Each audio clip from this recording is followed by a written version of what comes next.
नमस्कार, प्रणाम। मैं सुधीर शर्मा भट्ट आप लोग के सामने एक और अयोध्या एपिसोड के तहत बना रहे वीडियो के तहत मैं आज एक वीडियो लेकर आया हूं जो आप लोगों के लिए और जनता के लिए, जो भी हमारे दर्शक हैं उनके लिए ज्ञानवर्धक के साथ साथ एक जानकारी के तौर पे भी होगा। अयोध्या में जाना भगवान राम के मूर्ति प्राण प्रतिष्ठा में 22 जनवरी को जाने के लिए उत्तर प्रदेश सरकार और केंद्र सरकार यात्रियों के लिए रहने, खाने और जाने के लिए फ्री व्यवस्था कर रही है। ये कुछ अनोखा ही डिसीजन है प्रदेश सरकार का और केंद्र सरकार का, और इसके बारे में हम आपको इस वीडियो में बताते जा रहे हैं। आप लोगों को बताते चले कि अयोध्या भगवान राम की जन्मभूमि है, जो करोड़ों करोड़ों सनातनियों के आराध्य देव हैं, और ये हिंदू जनमानस के खून में, रग रग में भगवान राम और कण कण में भगवान राम व्याप्त है। 500 सालों के कठिन तपस्या, कठिन संघर्ष के बाद हिंदुओं को भगवान राम मंदिर का आराध्य, भगवान राम जो आराध्य देव हैं, उनकी भव्य मंदिर, अलौकिक मंदिर, दिव्य मंदिर बन के तैयार है।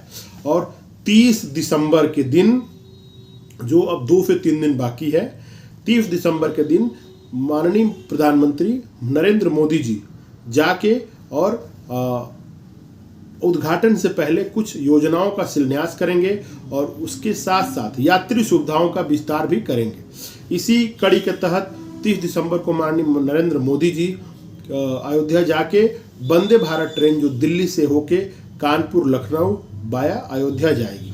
अयोध्या से फिर 3 बजे दिन में रिटर्न होगी और देश के राजधानी से अयोध्या को जोड़ दिया जाएगा।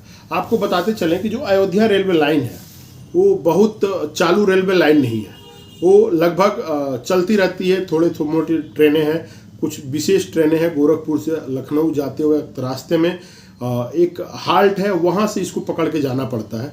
लेकिन अब अयोध्या चूंकि करोड़ों करोड़ सनातनियों का आस्था का केंद्र है, और उसका सुंदरीकरण और भगवान श्री राम के भव्य मंदिर के निर्माण होने के कारण अब यह दुनिया के पटल पे उभर के सामने आएगा। इसके लिए यात्री सुविधाओं के साथ साथ जो जरूरी इंफ्रास्ट्रक्चर है उसको सरकार बहुत तेजी से डेवलप कर रही है। आपको बताते चलें कि अयोध्या में इंटरनेशनल एयरपोर्ट भी बन के तैयार है। उसके साथ साथ जो रेलवे स्टेशन बना है वो मॉडल रेलवे स्टेशन बना है, उसकी शुरुआत करने जा रहे हैं माननीय नरेंद्र मोदी जी, और वहाँ पे वंदे भारत ट्रेन की भी शुभारंभ की जा रही है। उसके साथ वहाँ पे लाखों लाख होटल बन के तैयार हैं, रोडवेज। अब आपको चाहे जैसे भी जाना हो देश के किसी भी कोने से, चाहे हवाई जहाज से जाएं, ट्रेन से जाएं, बस से जाएं, अपने गाड़ी से जाएं, चाहे पैदल जाएं, किसी भी चीज़ों से अगर आप जा रहे हैं, किसी भी साधन को यूज कर रहे हैं, तो आपको वहाँ जाने के लिए कनेक्टिविटी की कोई बात ही नहीं है। सबसे बेस्ट सुविधाएं डेवलप की जा रही हैं। अच्छे, अब आपको बताते चलें कि हमने शुरू में बताया कि अयोध्या जाना है, रहना पीना खाना सब फ्री है।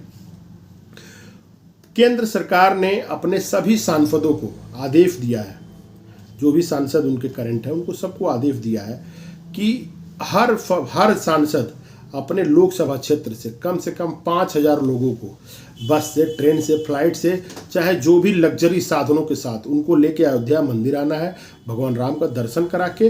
अब उसके बाद चाहे तो चित्रकूट ले जाएं, काशी घुमाएं, भगवान भोलेनाथ की राजधानी जो है और माननीय संसद जी की सांसद क्षेत्र भी है, उसको घुमाते हुए रिटर्न करके ले जाएं, या सिर्फ श्री राम मंदिर का दर्शन करा के ले जाएं।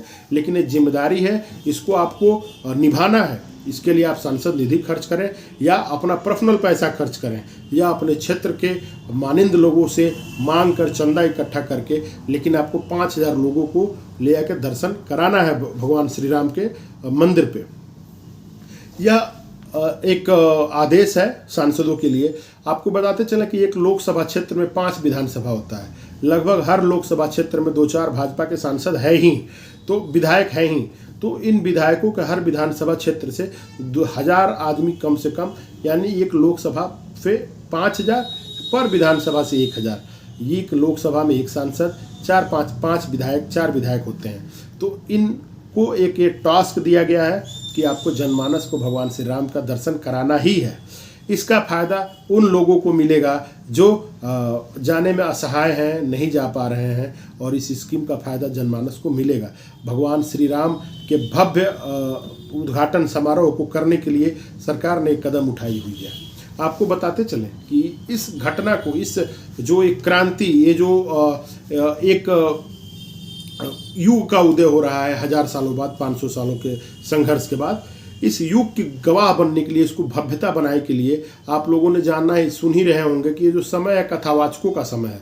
हर जिले में, हर तहसील स्तर पर, हर भगवान श्री राम के, हनुमान जी के मंदिर पे, माता सीता के मंदिर पे, शंकर जी के मंदिर पे आयोजन करने को कहा गया है, जिसमें कथावाचक भगवान राम के जो रामायण चरित्र है, रामचरितमानस है, उसका पाठ करेंगे, लोगों को बताएंगे कि भाई से भाई का प्यार क्या होता है, पितृ आज्ञा क्या होती है, मातृ आज्ञा क्या होती है, एक भाई को भाई से किस लेवल तक स्नेह होता है।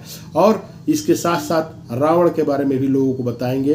रावण की बात करते हैं तो रावण तो भाजपा के सरकार में भी कुछ हैं। अभी आपको हम बताते जा रहे हैं, कुछ दिन पहले वीडियो बनाए थे सोनभद्रा में, एक रावण से भी गंदा आदमी था जो एक नाबालिग को सालों साल तक शोषण करता रहा और अब उसको कोर्ट ने 25 साल का सजा सुनाया हुआ है। तो रावण तो कम से कम ऐसा नहीं था। रावण ने माता सीता को बंदी तो बनाया था, लेकिन उनके पतिव्रता को, उनके पवित्रता को नुकसान नहीं पहुंचाया। रावण के बारे में बताएंगे कि आदमी का जो पतन होता है उसके चरित्र पतन से ही होता है। अगर आदमी को पतन करना है तो पहले अपना चरित्र का पतन कर ले। यह रावण के बारे में बताएंगे। उन कथावाचकों को बताया गया है कि भगवान राम और जनमानस को कैसे भगवान राम के चरित्र के बारे में बताना है, यह बताना है। ये जो तैयारियां हैं, ये इस उद्घाटन समारोह को भव्य बनाने की है। मोदी जी 30 दिसंबर को आ रहे हैं अयोध्या, और अयोध्या में 30 दिसंबर से ही फ्लाइट भी चालू हो जाएगी। पहली फ्लाइट इंडिगो की होगी, जो international airport, Indira Gandhi international airport Delhi से चालू होके अयोध्या को आएगी। अभी आप लोग चेक कर सकते हैं, हमने तो चेक किया है, टिकट अभी मिल नहीं रहा है। टिकट हमको 27 जनवरी का मिल रहा है, यानी कि 30 दिसंबर से 27 दिन के बाद। तो आप लोग भी चेक कर सकते हैं इसको। लेकिन अयोध्या इस उद्घाटन समारोह का साक्षी हर जनमानस को बनना चाहिए, हर हिंदू मात्र को बनना चाहिए, और भगवान राम का आशीर्वाद पूरे देश पे और पूरे मानस पे, जाति धर्म संप्रदाय से उठ के बना है। और भगवान से हम यही कामना करेंगे कि सबके ऊपर भगवान श्री राम का आशीर्वाद बना रहे। हम लोगों को इसका साक्षी जरूर बनना चाहिए। और सरकार का ये जो कदम है, सराहनीय कदम है। एक बात है कि अगर सांसद निधि खर्च होगी यात्रा कराने में, तो विकास का कार्य कैसे होगा, यह एक स्वस्थ मुद्दा है, इस पर चर्चा हो सकती है। सांसद महोदय लोगों के पास और भी निधियां होती हैं, उसके तहत भी इसको करा सकते हैं। सांसद निधि को बचा के अपने क्षेत्र और लोकसभा क्षेत्र का विकास करें। हम इसी के साथ आप लोगों को जय श्री राम बोलते हुए अपने ब्लॉग को समाप्त कर रहे हैं। एक बार मेरा प्रणाम स्वीकार करें। मैं सुधीर शर्मा भट्ट।